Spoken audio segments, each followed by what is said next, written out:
Morning, guys. Welcome to Coffee Chat. Boy, has it really cooled off. Look at the steam coming off my cup there. Just really cooled off. I remember when we were kids, and of course, being up in Canada, and it would be all snowy and freezing cold. We would go outside and we would blow these lines of smoke, of course. Well, obviously it wasn't smoke, but you know what I mean, our breath out and stuff like that. And this is back in the early 70s, and we thought it was cool because, of course, all the cool guys were smokers. In fact, they even had commercials of, all these rough and tough guys climbing up mountains with a pack of camels stuck on their shoulder. It's like kind of crazy, but that's just the way it was. And I think back to those days and I realized just how we entertained ourselves as kids was just so much simpler than it is today. I mean, nowadays you go to buy a child a toy for Christmas and, the sound effects are already included in the toy. The kid doesn't even get to drive the truck like that. Or, you buy him a little, toy gun or whatever. The kid doesn't even get to say bang, bang, bang because the gun makes all the sound effects, taking in complete imagination away from the child. And we had some imaginations as kids, and I think we lived a much more adventurous childhood, certainly than our children have or what our grandchildren are enjoying. At least that's my opinion. Anyhow, guys, I read 2 articles today, and the first one I just thought, well, you can see the narrative going on here. And this one's coming out of India, and the governor of the Bank of India has come out and said, oh, the next major financial crash could be caused by cryptocurrency because cryptos, there's absolutely no underlying value. They don't do anything, da da da da da. And I'm thinking to myself, well, that's quite interesting because isn't India getting right ready to issue their central bank digital currency? And of course, that is exactly what's going on. India is ready to release their CBDC. So do you think that they want to see any kind of a competitive type of virtual currency against that? Sure, they don't. And when they come out and say, oh, well, cryptocurrency doesn't have any underlying value, that is absolutely false. Why? Because the value, guys, is in the protocol. I mean, you just take a look at XRP and the XRP ledger or Stellar Lumens or Hedera Hashgraph or any of that kind of stuff. We know that the value is in the protocol. And even the central bank digital currency that India is developing and soon to be released is built on the back of distributed ledger technology. So they're being 100% disingenuous when they come out and say, hey, there's no underlying value. It's all just speculative and all this and that. That is a bunch of hooey. Now, is there some out there that are like that? Well, sure they are. But of course, there's all kinds of equities like that as well that are just speculative plays. I'll give you an example of that. So I worked up there, of course, with Canada Revenue in Vancouver. And one of the things that we had to deal with a lot were a lot of these speculative plays when it came to the bullion market, because Vancouver, BC is a major hub for, bullion companies and things like that. And what these companies would do, they'd go out and they'd buy a little property over here. And then they would go and get someone to drill a core and they bring it up and say, oh, there's an inferred this and that and whatever. And there would be absolutely no mines, no nothing. It was all speculation and completely and out there on the equities markets, on the stock exchanges.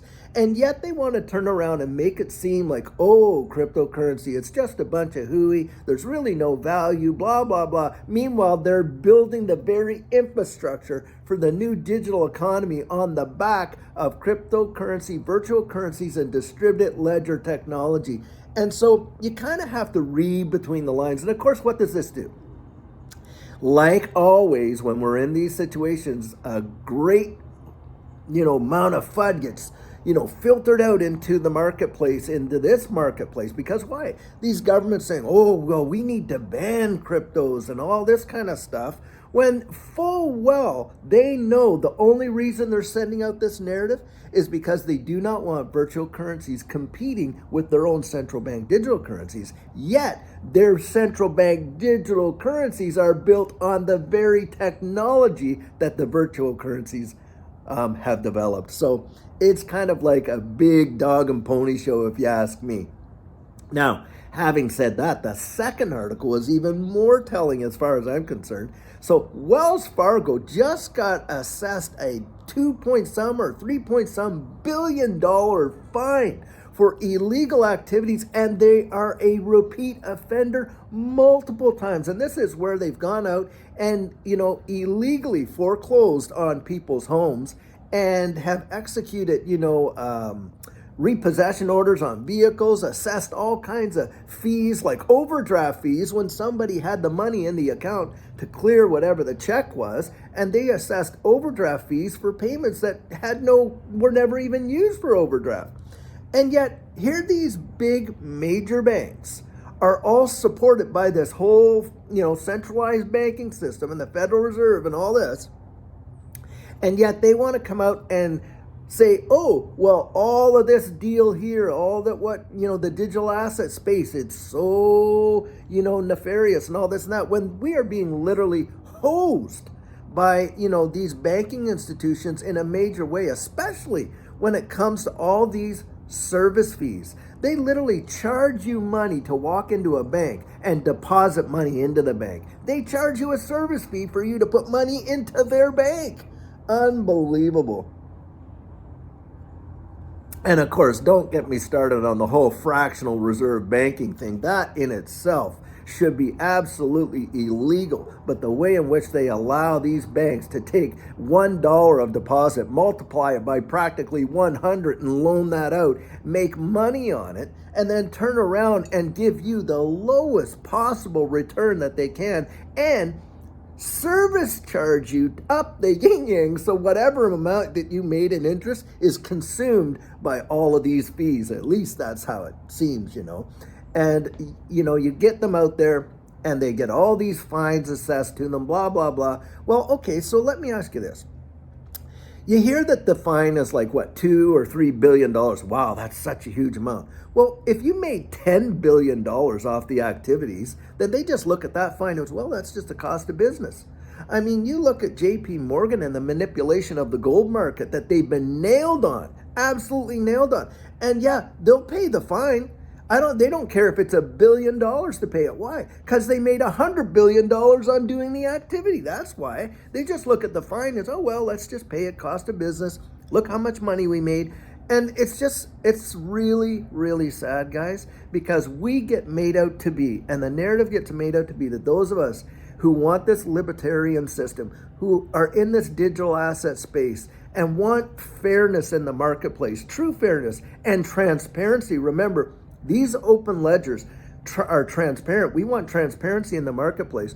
No, we're the ones out there creating, all the FUD, or all the FUD is created against us to say that this digital asset space, it's up to no good. It's all about, frauds. It's all about illegal activities, on and on. When the very banking system that is coming after us and these central banks are the ones themselves that are perpetrating probably the biggest Ponzi scheme that there was ever invented in the history of mankind.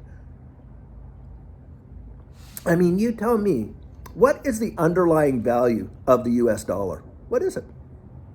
You know what it is, guys?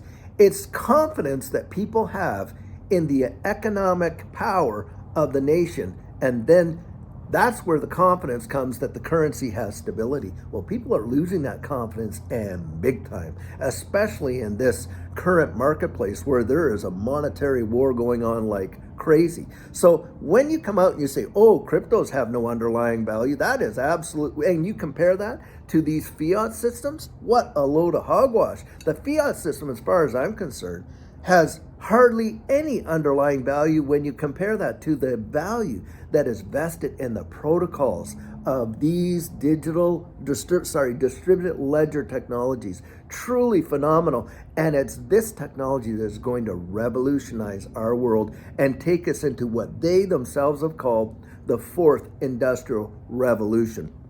And so they know it. And so this is kind of how I view this information and all this FUD when it comes out. So interesting stuff, that is to be sure. And guys, when the FUD is the loudest, that's when I become the strongest and the most confident, because I can see, hey, they are threatened. They're scared. They're trying to put that narrative out there. Oh my goodness, da da da da. Well, that's when I'm like, I wonder if this is something I should be paying attention to. At least that's for me.